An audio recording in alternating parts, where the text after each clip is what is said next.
Check, check, check, check, check. About this tall. Check, check, check, check, check, check, check.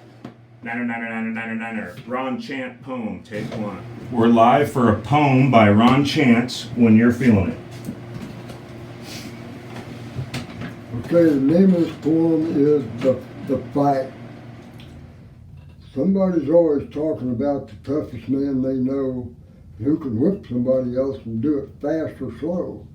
Well, I'll tell you about two fighters who never lost one, fair or foul. The Indian Tommy Two Bulls and a Cajun named Coon Hal. Now Coon was ex-recon Marine, as bad as you can get, and Tommy was a Blackfoot brave who hadn't been tamed yet. Both of them stood 6'2" and weighed 235, and either one at any time would fight anything alive. I was working on a road job beneath the big Montana sky, scraping loose rocks off a cliff, just a mere 200 feet high, and Tommy worked beside me. We just hung around all day, and Coon worked at the big dam just downstream a ways. Now we all had a feeling that someday the two would meet, and bets were made on who'd be left standing on her feet. One thing we all agreed on, it would be a sight to see, but not one soul could say for sure who the toughest man would be. Then on a payday night at Cedar Creek, Coon was on the prod. He said he'd take on any 10 men and whoop 'em all, by God. Then he jumped up on that long front bar to make sure we all heard, and if you didn't move your drink, you'd get it on your shirt. Now Tommy, he just sat there sipping on his beer, but you could tell that he was getting hot by the steam around his ears.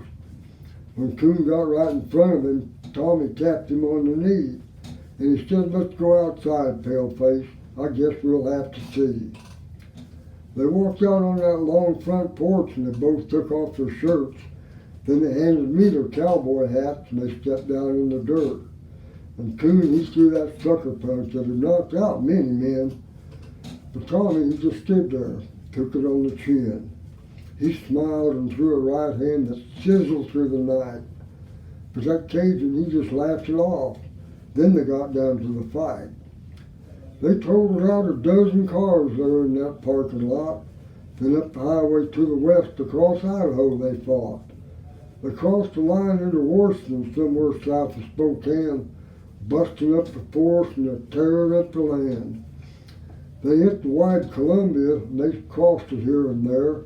They'd fight down on the bottom, then they'd both come up for air. They fought their way around Mount Hood, then back across the top, and knocked a hole in Bonneville Dam, and they flattened the roof for rock. They started up St. Helens and were almost to the top, and no one knows who threw the punch that set the damn thing off. The last we saw, they were flying north in a cloud of dust and snow, and where they went or who won the fight, we may not ever know. Now I know there ain't no winner yet, 'cause I've still got their hats. And one can't win till the other one quits. There ain't a chance in hell of that.